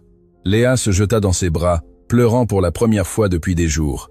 Toutes les émotions contenues, toute la peur, toute la pression, s'échappèrent dans des sanglots qui secouaient tout son corps. « Tu l'as fait. » Margot caressa ses cheveux. « Tu as affronté un monstre, et le monde entier l'a vu. J'avais tellement peur, maman, tellement peur d'échouer, que ça ne serve à rien. Mais tu n'as pas échoué, tu n'as jamais échoué, Léa. Tout ce que tu l'as fait avec le cœur, et le cœur ne ment jamais. » Le docteur Moreau entra à ce moment-là avec un sourire qui illuminait son visage. « J'ai de bonnes nouvelles, l'infection répond au traitement. Si tout continue ainsi, votre mère pourrait sortir de l'hôpital dans 4 ou 5 jours. » « Vraiment ?» Léa sentit une vague de soulagement. « Vraiment, bien qu'elle aura besoin d'un repos absolu pendant plusieurs semaines. Pas de stress, pas de soucis. » Margot rit doucement. « Ça va être difficile avec une fille qui vient de déclarer la guerre à l'un des hommes les plus puissants du pays. » La docteure les regarda avec curiosité. « J'ai vu la conférence de presse. Tout l'hôpital l'a vu. Les infirmières parlent d'organiser une collecte de fonds pour vous. »« Nous n'avons pas besoin de charité, » commença Margot. Mais Léa l'interrompit. « Nous avons besoin de justice, docteur, et aujourd'hui nous avons fait le premier pas pour l'obtenir. » Les heures suivantes furent un tourbillon d'appels et de visites. Claire arriva la première avec des nouvelles qui changeaient tout. Le procureur général a annoncé une enquête formelle contre Ferrier Holdings. Ils examinent tous les documents que nous avons présentés, et il y a plus. 3 anciens employés qui étaient restés silencieux par peur veulent maintenant témoigner. Puis Gaston arriva, visiblement épuisé, mais avec une énergie renouvelée. Maximilien a disparu. Il n'est pas chez lui, pas au bureau, pas dans aucun de ses lieux habituels. Ses avocats disent qu'il évalue les options légales, mais la vérité est qu'il s'enfuit. S'enfuit? Léa fronça les sourcils. Où ça? Il a des propriétés dans plusieurs pays, des comptes bancaires dans des paradis fiscaux. Il pourrait être n'importe où. Et l'audience de demain, celle des services de protection de l'enfance? Gaston sourit pour la première fois depuis des jours. Annulé. Le fonctionnaire que Maximilien avait acheté, Marc Perrin, a été arrêté ce matin. Il a tout avoué en échange d'une réduction de peine. Le signalement anonyme contre votre famille a été officiellement classé sans suite. Léa sentit ses genoux fléchir. Margot la soutint pendant qu'elles pleuraient toutes les deux de soulagement. « Ça veut dire qu'ils ne vont pas me séparer de ma mère? Ça veut dire exactement ça. Personne ne vous séparera jamais. » Mais le calme fut de courte durée. Cette nuit-là, alors que Léa somnolait sur une chaise à côté du lit de sa mère, son téléphone sonna. C'était un numéro masqué. Elle hésita avant de répondre. Quelque chose dans son instinct lui disait de ne pas le faire, mais la curiosité fut plus forte. « Allô, Léa Dubois. » La voix à l'autre bout était déformée, méconnaissable. « Vous avez commis une grave erreur. Qui est-ce? » Quelqu'un qui sait des choses que même Monsieur Leclerc ne sait pas sur son cher neveu. « Their son, my now when now too then, in the John Hun, now when now. » Léa sentit un frisson parcourir son dos. Quelle chose! Maximilien Ferrier n'est pas celui que tout le monde croit. Sa cruauté a des racines plus profondes que vous ne l'imaginez. Des racines qui s'étendent jusqu'à votre propre famille. Ma famille? Je ne comprends pas. Votre grand-mère, la traductrice, croyez-vous que c'était une coïncidence qu'elle soit morte si jeune? Croyez-vous que c'était une coïncidence que votre mère ait fini par travailler exactement dans l'entreprise de Ferrier? Le cœur de Léa battait si fort qu'elle pouvait l'entendre dans ses oreilles. Qu'est-ce que vous racontez? Je dis qu'il y a une histoire que personne ne vous a racontée. Une histoire qui relie votre famille au Ferrier depuis des décennies. Et si vous voulez connaître la vérité complète, vous devez chercher à l'endroit où tout a commencé. Quel endroit? Le dossier personnel de Gaston Leclerc. Demandez-lui l'année où il a rencontré votre grand-mère. Demandez-lui ce qui s'est passé à l'ambassade d'Espagne. Demandez-lui pourquoi votre mère n'a jamais su qui était son père. La communication fut coupée. Léa resta paralysée. Le téléphone, toujours collé à son oreille. Les mots de la voix mystérieuse rebondissaient dans son esprit comme des échos dans une caverne sombre. Sa grand-mère, l'ambassade d'Espagne, le père de sa mère. Qu'est-ce que tout cela signifiait? Elle regarda Margot, qui dormait profondément grâce aux médicaments. Sa mère n'avait jamais parlé de son père. Léa avait toujours supposé que c'était un sujet douloureux, quelque chose qu'elle ne devait pas demander. Mais maintenant, les questions se multipliaient comme des virus dans son esprit. Qui était le père de sa mère? Quel lien sa grand-mère avait-elle avec les Ferrier? Et pourquoi quelqu'un voulait-il qu'elle sache tout ça juste maintenant? Le lendemain matin, Léa confronta Gaston. « Elle le trouva dans son bureau, en train de réviser des documents juridiques liés à l'enquête contre son neveu. Lorsqu'elle entra, il remarqua immédiatement que quelque chose avait changé dans son expression. « J'ai reçu un appel hier soir », dit-elle sans préambule. « Quelqu'un m'a dit de vous interroger sur ma grand-mère, sur l'ambassade d'Espagne, sur le père de ma mère. » La couleur se vida du visage de Gaston. « Qui t'a appelé ?»« Je ne sais pas. » La voix était déformée, mais elle savait des choses qui m'ont fait réaliser qu'il y a une histoire que personne ne m'a racontée. Gaston s'effondra sur sa chaise, comme s'il pesait soudain le double. « J'espérais que tu n'aurais jamais à savoir ça, » murmura-t-il. « J'espérais pouvoir vous aider sans que la vérité ne soit révélée. »« Quelle vérité ?» Le vieil homme ferma les yeux pendant un long moment. Quand il les ouvrit, il y avait des larmes dedans. « Ta grand-mère Catherine Dubois était la femme la plus extraordinaire que j'ai jamais connue. Elle travaillait comme traductrice à l'ambassade d'Espagne lorsque je l'ai rencontrée. Elle avait la même lumière dans les yeux que toi, la même passion pour les langues, le même feu intérieur. Il fit une pause, comme si chaque mot lui coûtait un effort physique. Nous sommes tombés amoureux. C'était un amour interdit. Impossible. J'étais marié, j'avais des responsabilités, une réputation à maintenir, mais Catherine était comme un aimant.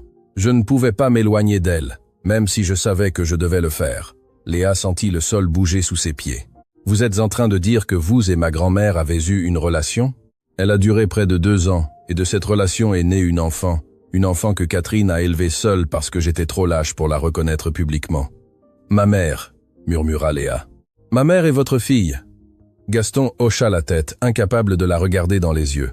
Margot est ma fille, ce qui signifie que toi, Léa, tu es ma petite fille. Nanti you are, en klaven bien, nanti you are. Le monde de Léa s'écroula et se reconstruisit en un instant. Tout ce qu'elle croyait savoir sur sa famille, sur son histoire, sur elle-même, était un mensonge. Ma mère le sait? Non, Catherine ne le lui a jamais dit. Elle m'a fait promettre de garder le secret jusqu'à ma mort. Mais maintenant, Ferrier est votre neveu. Léa relia les poings avec une horreur croissante. Ce qui signifie que Ferrier est le cousin de ma mère. Ce qui signifie que l'homme qui a essayé de nous détruire est de ma famille. Oui, Gaston la regarda finalement. Maximilien n'est au courant de rien. Personne ne le savait, à part moi et ta grand-mère. Mais quelqu'un d'autre a découvert la vérité. Quelqu'un qui veut l'utiliser. L'utiliser pourquoi? Je ne sais pas. Mais nous devons le découvrir avant qu'il ne soit trop tard. Léa s'effondra sur une chaise, son esprit traitant des informations qui changeaient tout. Elle était la petite fille de Gaston Leclerc, la cousine de Maximilien Ferrier, l'héritière d'un héritage qu'elle ignorait exister. Et quelqu'un, quelque part, connaissait tous ses secrets et les utilisait comme des pièces dans un jeu qu'elle commençait à peine à comprendre. « Que faisons-nous maintenant » demanda-t-elle d'une voix tremblante. « Maintenant » Gaston se leva avec une détermination renouvelée. « Nous trouvons qui est derrière tout ça, et nous découvrons ce qu'il veut vraiment. » Mais avant qu'il ne puisse faire le premier pas, le téléphone de Gaston sonna. C'était Claire, et sa voix semblait terrifiée. « Monsieur Leclerc, allumez les informations tout de suite. » Gaston alluma le téléviseur. L'image qui apparut leur coupa le souffle à tous les deux. Maximilien Ferrier était à l'écran, debout devant un microphone avec un sourire qui glaçait le sang, et les mots qu'il prononça changèrent tout. « J'ai des informations qui vont détruire Gaston Leclerc, et révéler que la petite héroïne Léa Dubois fait partie d'une conspiration familiale visant à voler mon entreprise, et j'ai les preuves pour le démontrer. » Les mots de Maximilien Ferrier résonnaient sur l'écran comme un arrêt de mort. Léa sentit l'air quitter ses poumons. Gaston pâlit visiblement, ses mains tremblantes alors qu'il regardait son neveu à l'écran. « Dans les prochaines 24 heures, continua Ferrier, avec ce sourire qui glaçait le sang, je vais révéler des documents qui prouvent que Gaston Leclerc planifie depuis des décennies de reprendre le contrôle de mon entreprise. Et son arme secrète est une enfant qui se révèle être sa petite fille illégitime. » Le mot frappa Léa comme un coup de poing. Illégitime. Comme si son existence était une erreur. Comme si sa vie était une tâche qui devait être effacée. Cette prétendue histoire de David contre Goliath, Ferrier cracha les mots, est en réalité une conspiration familiale pour me détruire, et j'ai quelqu'un qui peut tout confirmer. La caméra se déplaça, révélant une personne assise à côté de Ferrier, Thibaut Mercier, l'avocat qui avait été son bras droit, l'homme qui avait exécuté chaque ordre cruel, chaque vengeance impitoyable. Il était là maintenant avec une expression nerveuse mais déterminée. « Monsieur Mercier », Ferrier s'adressa à lui, « racontez au monde ce que vous savez. » Thibaut s'éclaircit la gorge. « Pendant des années, J'ai travaillé aux côtés de Monsieur Leclerc avant qu'il ne prenne sa retraite. J'ai été témoin de conversations privées où il exprimait son intention de récupérer l'entreprise lorsque le moment serait opportun. Il mentionnait une fille secrète qu'il utiliserait un jour comme héritière légitime. Léa regarda Gaston avec horreur. « C'est vrai? » ?»« Non !» Gaston nia avec véhémence. « Thibaut ment. Il n'a jamais travaillé directement avec moi. Il a été embauché par Maximilien des années après ma retraite. Alors pourquoi dit-il ces choses? Parce que Maximilien le tient.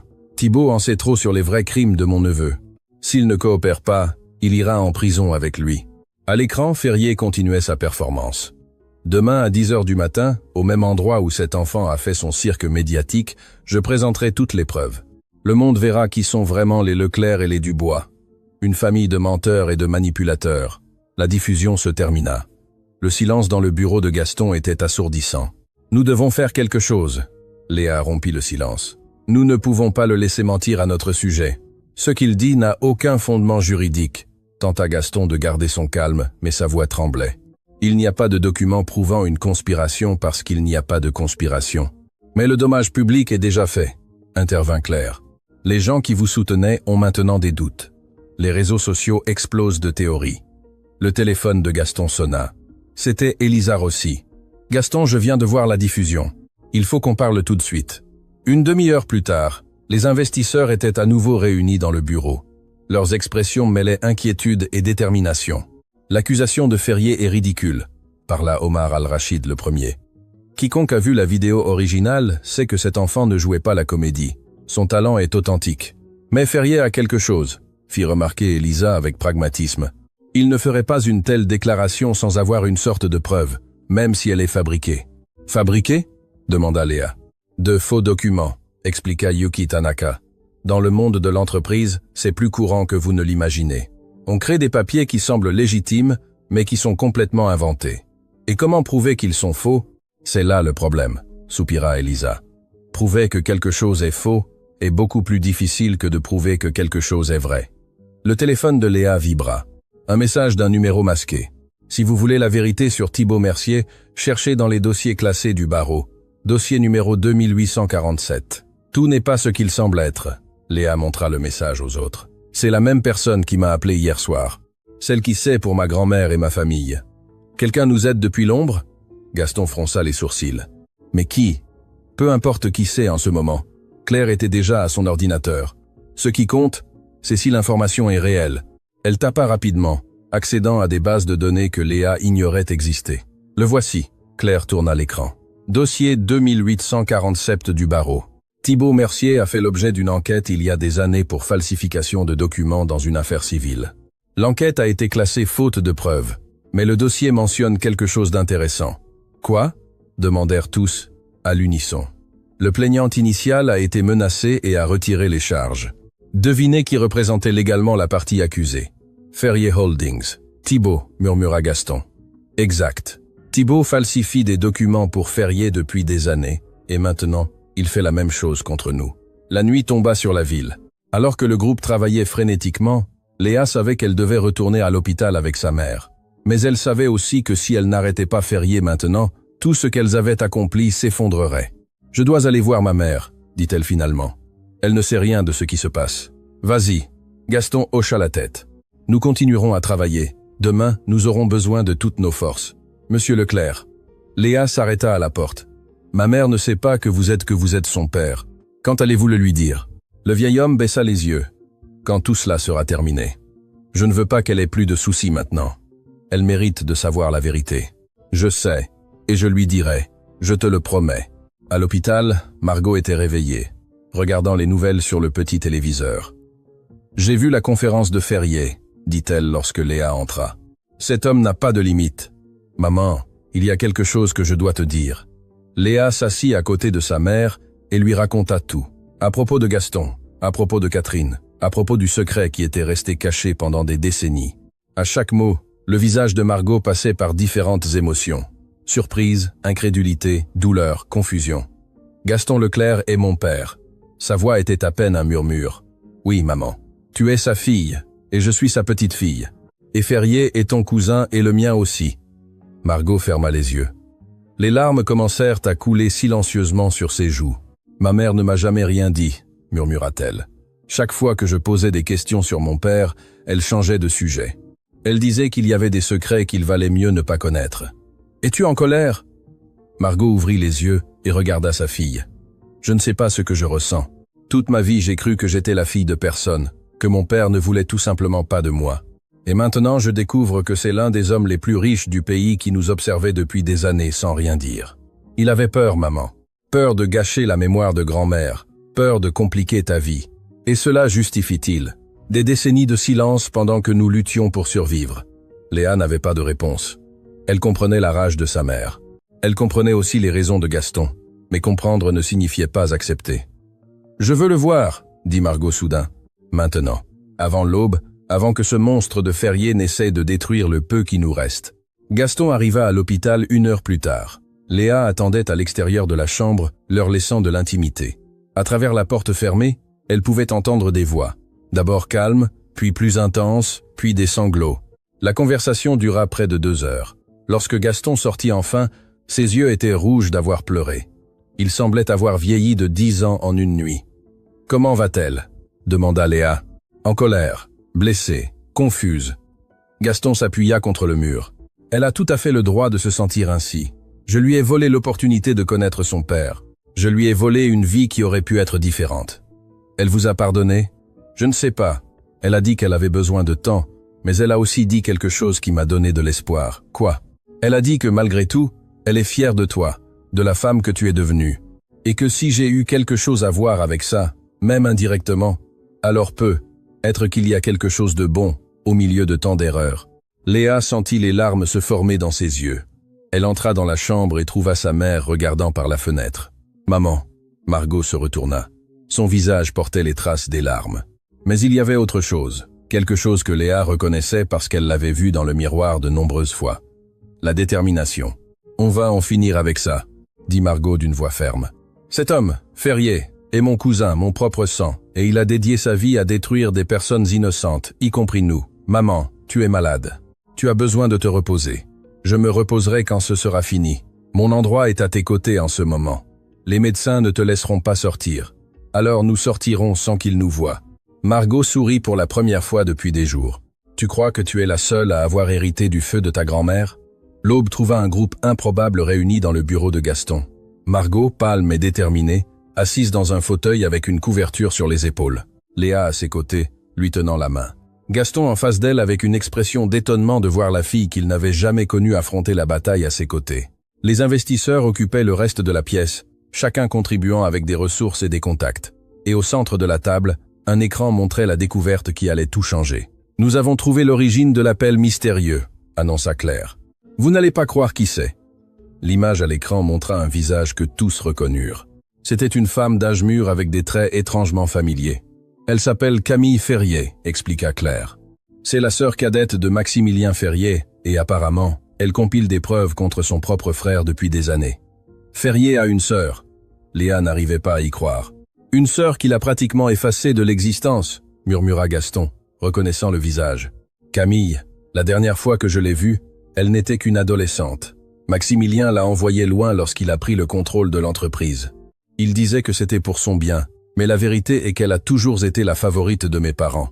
Ils ne pouvaient pas le supporter. Et maintenant, elle nous aide ? Apparemment oui. Claire, peux-tu la contacter ? C'est déjà fait. Elle est en route. » Camille Ferrier arriva 30 minutes avant la conférence de presse de Ferrier. Lorsqu'elle entra dans le bureau, Léa remarqua immédiatement la ressemblance familiale, les mêmes yeux que Gaston, la même posture droite. Mais là où Ferrier irradiait la cruauté, Camille dégageait une profonde tristesse mêlée de résolution. « Oncle Gaston » fut la première chose qu'elle dit. « Ça fait trop longtemps. » Gaston s'approcha et la serra dans ses bras. « Pourquoi ne m'as-tu jamais contacté ?»« Parce que Maximilien m'a menacé, » dit-elle. « Il a dit que si jamais j'essayais de me rapprocher de la famille, il détruirait tout ce que j'aimais. » Camille se sépara de l'étreinte, mais je n'ai plus rien à perdre. Et quand j'ai vu ce qu'il a fait à cet enfant, j'ai su que c'était le moment d'agir. Elle regarda Léa avec un mélange d'admiration et de douleur. « Tu es courageuse, plus courageuse que n'importe lequel d'entre nous. Tu as affronté mon frère quand tous les autres regardaient ailleurs. Qu'as-tu pour nous, Léa ?» fut direct. « La conférence de Ferrier commence dans moins d'1 heure. » Camille sortit un disque dur de son sac. 23 ans de preuves, d'enregistrements, de documents, de témoignages. Tout ce dont vous avez besoin pour prouver que les documents que mon frère présentera aujourd'hui sont faux. Et bien plus encore. Comment as-tu obtenu tout ça? Parce que Maximilien ne m'a jamais considéré comme une menace. J'étais juste sa sœur faible, celle qui avait été bannie et oubliée. Il n'a jamais pensé que j'observais, que j'attendais, que je recueillais chaque erreur qu'il commettait. Camille connecta le disque à l'ordinateur. Les dossiers apparurent à l'écran. Voici la preuve que les documents de Thibaut Mercier ont été créés il y a seulement 3 jours. Les métadonnées ne mentent pas. Et voici. Elle ouvrit un autre dossier. Les enregistrements originaux des réunions où Maximilien ordonnait chaque acte de vengeance contre ses ennemis, y compris la campagne contre Margot Dubois. Margot se pencha en avant, les yeux fixés sur l'écran.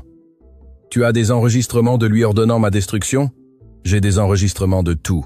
Mon frère n'a jamais appris à être prudent car il n'a jamais cru que quelqu'un oserait le défier. » Camille regarda toutes les personnes présentes. « Maximilien m'a enlevé ma famille, mon héritage, ma vie. Aujourd'hui, je vais enfin récupérer une partie de ce que j'ai perdu. » « Quoi ?» demanda Léa. « Ma dignité et la justice que tant de gens méritent. » La salle de conférence était bondée. Des journalistes du monde entier occupaient chaque siège disponible. Des caméras de télévision transmettaient en direct dans plus de 100 pays. Dehors, des milliers de personnes s'étaient rassemblées, beaucoup avec des pancartes disant « Justice pour Léa » et le monde regarde. Maximilien Ferrier entra le premier, flanqué de Thibaut Mercier et d'une armée d'avocats. Son sourire arrogant irradiait la sécurité de celui qui croit avoir gagné avant que la bataille ne commence. « Mesdames et messieurs », commença-t-il depuis le podium, « aujourd'hui, je vais révéler la vérité sur la conspiration la plus élaborée que cette ville ait jamais connue. » Il leva un dossier épais. « J'ai ici des documents qui prouvent que Gaston Leclerc a planifié pendant des décennies de reprendre mon entreprise en utilisant une enfant comme arme médiatique. Une enfant qui se révèle être sa petite-fille illégitime, issue d'une relation secrète avec une employée. » Des murmures remplirent la salle. Thibaut Mercier, mon conseiller juridique, a été témoin de ces conspirations et est prêt à témoigner sous serment. Thibaut s'approcha du microphone, mais avant qu'il ne puisse parler, les portes de la salle s'ouvrirent en grand. Léa entra la première. Derrière elle, Margot marchait d'un pas ferme malgré sa faiblesse. Gaston la suivait avec les investisseurs internationaux et fermant le groupe, une femme qui fit perdre à Ferrier toute couleur sur son visage. Camille Ferrier. « Camille !» La voix de Ferrier trembla pour la première fois. « Que fais-tu ici ? Je suis venu dire la vérité, mon frère. La vérité que tu as essayé d'enterrer pendant 23 ans. » Camille marcha vers le podium avec la même autorité que son frère l'avait occupé quelques instants auparavant. « Je m'appelle Camille Ferrier. Je suis la sœur cadette de Maximilien Ferrier. Et pendant plus de 2 décennies, j'ai documenté chaque crime, chaque mensonge, chaque vie que mon frère a détruite. This broke, and this video. » Elle connecta le disque dur à l'écran principal de la salle. Ces documents que mon frère vient de montrer ont été créés il y a 3 jours. Les métadonnées numériques le confirment. Ils sont faux, fabriqués par Thibaut Mercier, qui a des antécédents documentés de falsification. Mais ce n'est pas tout. Camille continua. Voici les vrais enregistrements. Les conversations où Maximilien ordonnait la destruction de Margot Dubois simplement parce que sa fille l'a humilié en prouvant un talent qu'il n'a jamais pu acheter. La voix de Ferrier remplit la salle, claire et indubitable. Je veux que cette femme ne travaille plus nulle part dans cette ville, et je veux que la petite finisse dans le système, qu'ils apprennent ce que signifie me défier. Les journalistes explosèrent de questions. Les flashs des caméras illuminèrent la salle comme des éclairs. Ferrier recula, son visage passant de l'arrogance à la panique. « C'est manipulé !» cria-t-il. « C'est une conspiration. La seule conspiration ici est la tienne. » Gaston fit un pas en avant. « Pendant des années, je t'ai regardé détruire des vies pendant que je gardais le silence. Ce silence prend fin aujourd'hui. » Il regarda Margot, qui hocha légèrement la tête. « Margot Dubois est ma fille. Léa Dubois est ma petite-fille. Et oui, pendant des décennies, j'ai gardé ce secret par lâcheté. Mais je n'ai jamais conspiré pour récupérer une entreprise.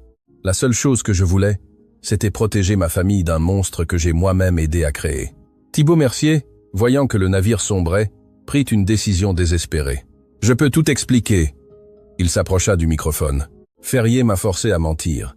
Il m'a menacé de me détruire si je ne coopérais pas. J'ai des preuves de ces autres crimes, des crimes que personne ne connaît encore. Tais-toi. » Ferrier se jeta sur son ex-allié, mais les gardes de sécurité le retinrent. À ce moment-là, Des agents fédéraux entrèrent dans la salle. « Maximilien Ferrier », parla l'agent principal d'une voix claire. « Vous êtes en état d'arrestation pour fraude corporative, pot de vin à des fonctionnaires publics, falsification de documents et conspiration. Vous avez le droit de garder le silence. » Informa d'Indiven. Indiala, Indiala. Pendant qu'on lui passait les menottes, Ferrier regarda Léa avec une haine pure. « Ce n'est pas fini, siffla-t-il. J'ai des ressources, j'ai des relations.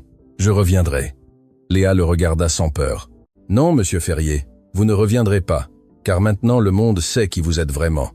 Et le monde n'oublie pas. » Les mois suivants furent dédiés à la reconstruction. Ferrier Holdings fut soumise à une enquête approfondie. Des décennies de corruption, de pots de vin et de destruction de vies furent découvertes. Maximilien fut condamné à 25 ans de prison. Thibault Mercier, en échange de sa coopération, reçut une peine réduite, mais perdit sa licence d'avocat à jamais. Les biens confisqués de Ferrier furent utilisés pour indemniser toutes les victimes de ces abus. Des dizaines de familles qui avaient été détruites comme celle de Léa reçurent enfin justice. Et le million d'euros que Ferrier avait promis comme une blague cruelle fut ordonné par le tribunal comme compensation officielle pour Léa Dubois. « Je ne veux pas de son argent », avait dit Léa lorsqu'on l'en informa. « Alors, utilise-le pour une bonne cause », suggéra Gaston, et c'est ce qu'elle fit. La Fondation Catherine Dubois ouvrit ses portes 6 mois après le procès.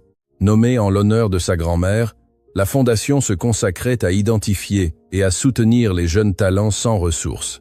Des enfants avec des compétences extraordinaires, mais sans opportunités, exactement comme Léa l'avait été. Elisa Rossi, Omar Al-Rachid et Yuki Tanaka devinrent des mécènes principaux. Camille Ferrier donna sa part de l'héritage familial pour financer des bourses d'études, et Gaston, finalement réconcilié avec sa fille Margot, consacra ses dernières années à travailler aux côtés de sa petite fille. Margot se remit complètement de sa maladie. Les meilleurs médecins, payés avec des fonds qu'elle pouvait enfin se permettre, la traitèrent jusqu'à ce que sa santé soit plus forte que jamais. Elle travaillait maintenant comme coordinatrice de la fondation, aidant d'autres mères confrontées aux mêmes luttes qu'elle avait survécues. « Maman !» demanda Léa un après-midi alors qu'elles examinaient des demandes de bourse. « As-tu pardonné à Monsieur Leclerc ?» Margot sourit doucement. « Le pardon n'est pas un moment, ma fille, c'est un processus. Mais chaque jour où je le vois essayer de compenser ses erreurs, chaque jour où je le vois t'aimer comme le grand-père qu'il aurait toujours dû être, ce processus avance un peu plus. Et un jour tu l'appelleras papa ? Peut être, quand je serai prête, quand il sera prêt, quand nous aurons toutes les deux suffisamment guéri. » Le jour de l'anniversaire de Léa, une lettre arriva de la prison. Elle venait de Maximilien Ferrier. « Je n'attends pas votre pardon », écrivait-il d'une écriture tremblante. « Je ne le mérite pas, mais je veux que vous sachiez que chaque jour, dans cet endroit, je pense au moment où vous vous êtes moqué de moi sans rire, quand vous avez prouvé que le vrai pouvoir n'est pas dans l'argent ni dans les titres, mais dans la dignité. Une dignité que j'ai perdue il y a longtemps, si tant est que je l'ai jamais eue. Votre grand-mère Catherine était extraordinaire. Maintenant je comprends pourquoi mon oncle l'aimait tant et je comprends pourquoi vous êtes qui vous êtes.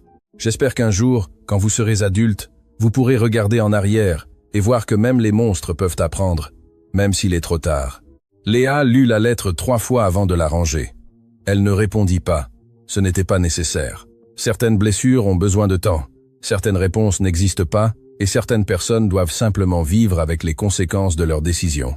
Des années plus tard, Léa Dubois devint la plus jeune traductrice à travailler pour les Nations Unies. Son histoire fut racontée dans des documentaires, des livres et des films, mais elle insistait toujours sur le fait que ce n'était pas son histoire qui était importante. « C'est l'histoire de ma mère », disait-elle dans chaque interview, qui a travaillé toute sa vie pour me donner des opportunités. « C'est l'histoire de ma grand-mère Catherine, qui m'a transmis l'amour des langues sans même me connaître. C'est l'histoire de toutes les personnes invisibles qui ont des talents extraordinaires, mais qui n'ont jamais l'occasion de les montrer. » Dans son bureau, sur son bureau, elle gardait une photo encadrée. C'était de ce jour-là, dans la salle de réunion de Ferrier Holdings, une enfant avec un sac à dos scolaire, entourée de cadres qui se moquaient d'elle. Sous la photo, une plaque avec des mots que sa mère lui avait dit cette nuit-là à l'hôpital. Les mots peuvent changer le monde. Et, mon Dieu, il l'avait fait, car une enfant avait prouvé que le talent n'a pas besoin de certificat, que la dignité n'a pas de prix, et que parfois, les plus grands géants peuvent être abattus par les plus petites voix. Il suffit d'avoir le courage de parler et quelqu'un prêt à écouter.